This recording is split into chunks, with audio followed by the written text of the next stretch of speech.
Srdečne vás zdravím a vítam vás pri mojom dnešnom novom výklade.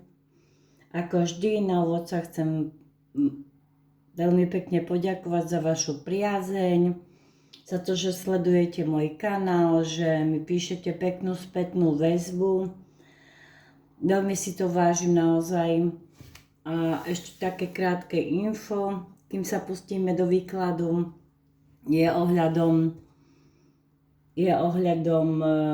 súkromných výkladov. Robím to formou videonahrávky na 6 otázok, kde vám zodpoviem na vaše otázky a zašlem na mail alebo na WhatsApp, podľa toho, kde sa objednáte. A takisto robím to formou komunikácie cez WhatsApp. A takisto tá komunikácia trvá hodinu. Je to veľmi dopodrobná, rozoberieme celú vašu situáciu, všetko, čo vás trápi. Vidím tam jednotlivé vzorce správania vás, vašej osoby a preto vás viem cez komunikáciu nasmerovať, že by sa situácia otočila vo váš prospech, alebo vám poradiť, že čo nemáte práve teraz zrobiť, čo nie je vhodné a nájdeme novú alternatívu, čo by sa dalo momentálne danej situácii urobiť, že by sa to zvrátilo tak, ako vy chcete. Takže takto. Dnes som sa rozhodla urobiť výklad na tému. Myslím, že je to celkom zaujímavá téma, že osoba, na ktorú myslíte, či má záujem len o vás, alebo tam ešte môže riešiť niekoho iného. Takže to sa pozrieme. Pozriem sa prv, aká je tam energia medzi vami. Aká je medzi vami momentálne energia, či ste v kontakte, alebo čo tam riešite. Alebo už ste dlhšie sa nepočuli. Takže je tam karta Milenci, prvá karta. Potom je tam 9 mečov.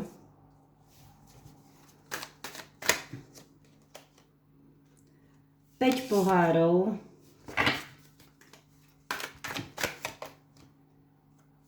Rytier holí a 6 pentaklov. Takže to sú také zaujímavé energie. A na spodu balíka mám 9 mincí, 9 mincí. Takže čo mi tam kartičky ukazujú o vašom príbehu? Také pekné červené karty som sa rozhodla dnes použiť. Veľmi sa mi páčia. No, takže tu je, čo sa medzi vami reálne deje. Karta Milenci. Takže toto spojenie naozaj má silnú príťažlivosť, hej. Vaše spojenie, alebo hneď ako to medzi vami začalo, bolo to na základe veľmi silnej príťažlivosti. Hej, karta Milenci. Je tam príťažlivosť, je tam chémia, bolo tam emocionálne prepojenie, áno. Ale pozor, lebo karta Milenci nie je len o láske, je to aj karta voľby, ako vieme, hej. A tu už vidíme prvý taký signál. On tu môže sa rozhodovať medzi dvomi možnosťami, dvomi energiami, dvomi smermi. Dobre? Takisto je tu karta 9 mečov a 5 pohárov. To znamená, že ten človek, buď sa tam medzi vami niečo odohralo, alebo nevie sa rozhodnúť, alebo nevie, čo sa medzi vami vlastne odohralo, lebo je tá karta 5 pohárov a 9 mečov. To znamená, že medzi vami bol naozaj pevný a silný vzťah, veľká príťažlivosť, túžba jeden po druhom. Ale neviem, táto osoba asi je dosť nestabilná, hej, alebo nebola veľmi nestabilná s tým rytierom holí. Pretože vidím, že buď ste sa prestali navzájom kontaktovať, s tým 9 mečov a 5 pohárov tam vidím veľmi silné energie takého zúfalstva, smútku, že niečo nevyšlo, kvôli niečomu sa trápim, kvôli tomu vzťahu sa trápim, trápim sa kvôli tej osobe, pretože ja si myslím, že je to nestabilný človek. Ten človek premýšľa nad vzťahom, nad vzťahom až do úzkosti, ja neviem, možno cíti nejakú vinu, čo sa medzi vami odohráva, alebo nejakú stratu, niečo, môže to byť jeho energia, že niečo pokazil, alebo nevie uchopiť. Proste je tam taká veľa smútku, hej. Toto nie je nejaký pokojný človek, ktorý má jasno. Toto je človek, ktorý je vnútorne rozhodený alebo emočne preťažený, hej. Takisto môže naozaj mať nejaké problémy. Tu je ten on, hej, ten rytier holý. On proste je nestabilný, ako som povedala. On veci alebo koná impulzívne. Príde, odíde, koná podľa momentálneho nápadu alebo vášne, hej. Ako to práve cíti, nechá sa unášať emóciami a podľa toho koná, hej. Takto ho vnímam. Toto je presne typ energie. Chcem ťa, ale neviem pri tebe zostať stabilne. Hej, takto ho vnímam ja. Tu je, hlavne tu vnímam, že energia nie je jednostranná, hej. Buď dáva viacerým ľuďom, alebo jeho proste energia nie je jednostranná. Buď sa zaujíma ešte o niekoho iného, alebo si neudržiava tú rovnováhu, tak by som povedala. Raz dá, raz nedá, hej. Tá jeho energia je proste taká rozkolísaná. Ale pretože on na spodu balíka vnímam, že on chce hlavne slobodu, on chce, to je taký jeho vnútorný program, hej, sloboda, pohodlie, udržať si, ja neviem, nemať záväzky, zostať vo svojom svete, čo mu práve vyhovuje, dobre? Takto ho vnímam, danú osobu. Ja si myslím, že on je veľmi zameraný hlavne na financie, na prácu, možno podniká, možno práve preto je taký rozlietaný, že podniká, je často na cestách, venuje sa peniazom, venuje sa práci, hej. A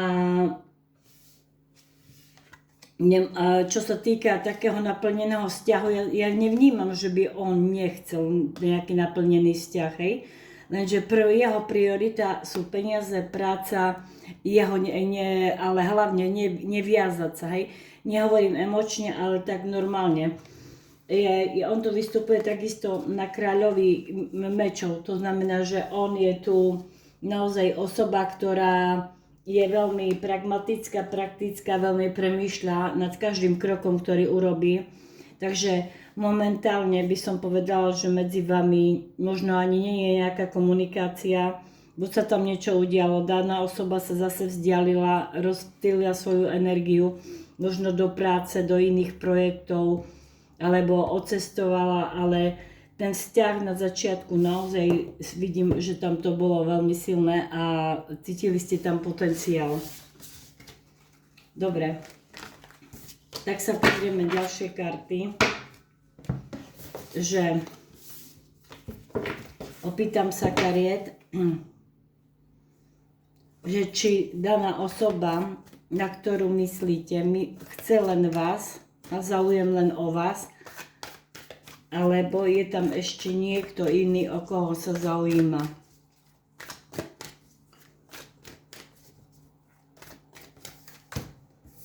Osem pohárov, 9 pohárov,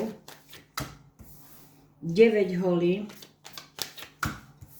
10 pohárov, 4 meče, 4 pentakle, rytier mečov, spravodlivosť, kráľovna mečov, 8 mincí. Tak sami vidíte, že karty sa mi tu opakujú. Dúfam, že vidíte dobre karty. Keď takto trošku posuniem. Dobre. Takže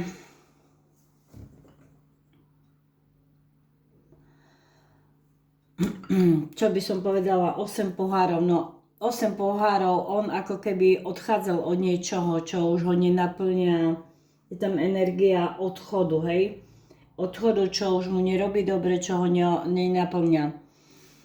Hľada také vlastné uspokojenie, hej? Hľada vlastné uspokojenie, chce sa cítiť dobre, nechce, odchádza od tých emócií, od takých, ktoré ho zväzujú, ktoré ho možno ťahajú dole, kvôli čomu sa trápi, ako sme videli, že sa tam trápi a to už proste nechce zažívať, hej. Chce sa cítiť zase naplnený, chce sa cítiť šťastný, chce sa cítiť zviazaný. Momentálne vie energii, že je zranený, uzatvorený a nedôveruje s tou deviatkou v holi. Zároveň, ako som aj už povedala aj tam, 10 pohárov mi vyšlo aj prvom, takže naozaj on túži po harmonii a po vzťahu. Túži po láske. On chce lásku, ale zároveň aj od nej uteká. Hej? Proste bojí sa. Tie také jeho vnútorné programy, ktoré ja tu vnímam, sú tie 4 meče a 4 pentakle. Hej? Proste toto je taký jeho kľúč, ten vnútorný. Uzatvára sa, drží si kontrolu. Nepúšťa nikoho úplne k sebe. Potrebuje mať veci pod kontrolou, hej. Toto nie je osoba, nejaký otvorený partner, toto je človek, ktorý si stráži svoje srdce a svoj priestor, tak by som to zhodnotila, hej. Je veľmi opatrný, hej. Správanie jeho navonok môže sa ukazovať na tej spravodlivosti a rytiera mečov, hej. Navonok môže pôsobiť rýchly, priamy, hej, razantný, sebavedomý, proste zároveň, ale zároveň aj chladný a racionálny, hej. On sa rozhoduje hlavou, nie srdcom, tak, hej. Vie si svoje správanie obhájiť a ospravedlniť. To je taký typ človeka, hej. Nie je to impulzívny chaos, on si vie logicky všetko vysvetliť, hej. On si to vie všetko vyzhodnotiť, vysvetliť a urobiť záver. Takto je nastavený táto osoba. Kráľovna mečov, a to sú dôležité veci, hej. Tu už nejdeme do nejakých domienok, tu je nejaký taký hlavný signál, hej. Je tam konkrétna ženská energia, tak by som povedala, hej. Nie je nejaká romantická, chladnejšia, je to chladnejšia rozumová, možno bývalá, alebo žena, ktorá má na ním ešte nejaký vplyv, hej, tak by som povedala. Alebo žena, ku ktorej má mentálne prepojenie, hej, tá kráľovna mečov. Toto nie je len taká náhoda, hej, že sa ukázala táto karta, hej. Niekto tam je, alebo bol veľmi silno v jeho hlave, hej, ešte na niekoho myslel. Mohla to byť osoba, s ktorou sa v minulosti cítil takisto naplnený, spokojný a že si s ňou rozumel a tá daná osoba buď ho odsekla od seba, alebo proste sa tam niečo medzi nimi takisto odohralo. On s tými 8 mincami mi ukazuje, že on na niečom pracuje, ale skôr na svojej situácii, hej, venuje sa práci, nie na vzťahu ako takom, hej. Pre neho vzťah nie je priorita číslo 1, to znamená, nemá, tak by som to povedala, nemá záujem len o ňu, ale pozor, ako by som vám to vysvetlila, má k nej nejakú emóciu a príťažlivosť, ale zároveň ako keby od niečoho odchádzal, hej, s tými 8 pohármi. Takže je to typ osoby, ktorá môže na vás myslieť, chce mať naplnený vzťah, hej, ale zároveň sa aj tomu bráni, niečo spracovala možno z minulosti, je tam energia ešte niekoho iného, kto ho mohol zasiahnuť v minulosti, hej, na koho ešte môže myslieť.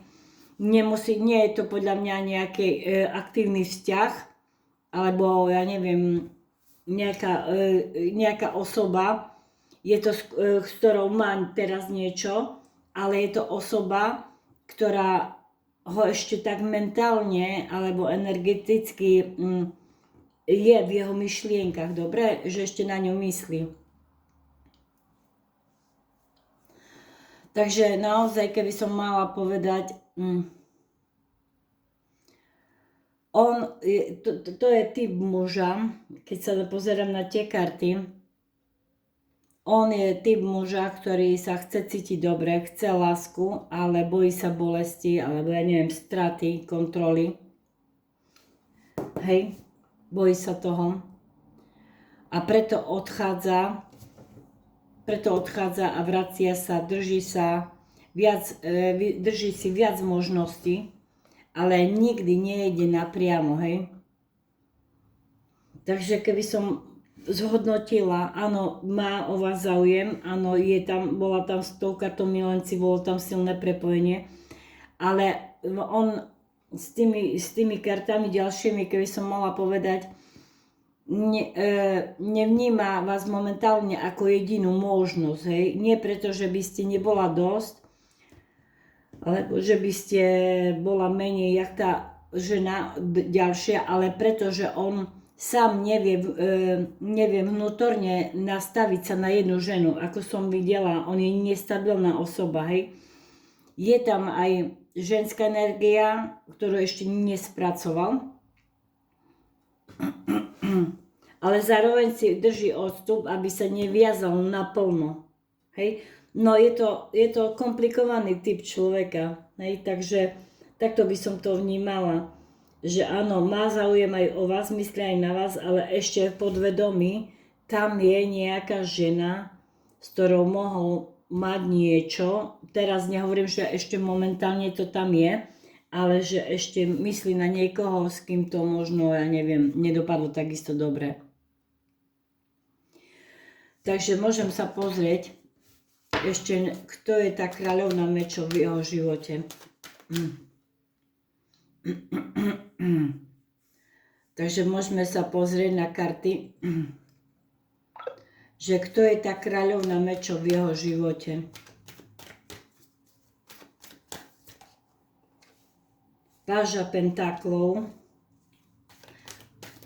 páža holy, 6 pentaklov a karta voz. No, takisto to je žena, ktorá mohla, ja neviem, byť. Je to žena, s ktorou mohol mať takisto nestabilný buď vzťah, komunikáciu, nebolo to záväzné, hej. Tá energia medzi nimi vôbec nebola vyvážená a každý išiel vlastným smerom, hej. Tá žena proste bola nespútaná pre neho a možno práve to ho proste, tým ho ona zaujala, hej. Nebol to hlboký vzťah, tam bola skôr len komunikácia, flirt, hej. Niečo v začiatkoch, ale nedošlo to nikam, hej. Môže byť to osoba, ktorá mala pre neho takú iskru a proste nevnímam tam, že to medzi nimi bolo v rovnováhe. Každý išiel svojim smerom, hej. A práve nad tým on ešte môže rozmýšľať, že to sa mu buď páčilo, hej, taká nezáväzná, spontánna reakcia, alebo že ona možno nechcela nejaký vzťah, hej. Ona to proste nesmerovala do vzťahu a to sa mu možno na ňom páčilo, pretože ako ja som povedala, daná osoba, na ktorú sa pýtame, on vôbec nie je stabilná osoba, hej. On takisto nechce nejaký vzťah a on tam stretol také svoje zrkadle, ktoré ho asi viac menej priťahuje, pretože keď najviac tužíte po tom, čo nemôžete dosiahnuť a mať však, no tak na takúto osobu sa možno ešte, ja neviem, úpola spomína na ňu. Takže budem rada, ak mi dáte spätnú väzbu, keď budete chcieť vedieť, ako tento vzťah bude pokračovať, to je na súkromný výklad a budem rada, ak mi dáte spätnú väzbu, ako tento výklad s vami rezonoval. Myslím si, že je to celkom zaujímavé. A kto by mal záujem odo mňa súkromný výklad, tak kontakt na mňa nájdete dole pod videom. Majte sa pekne a prajem vám pekný deň.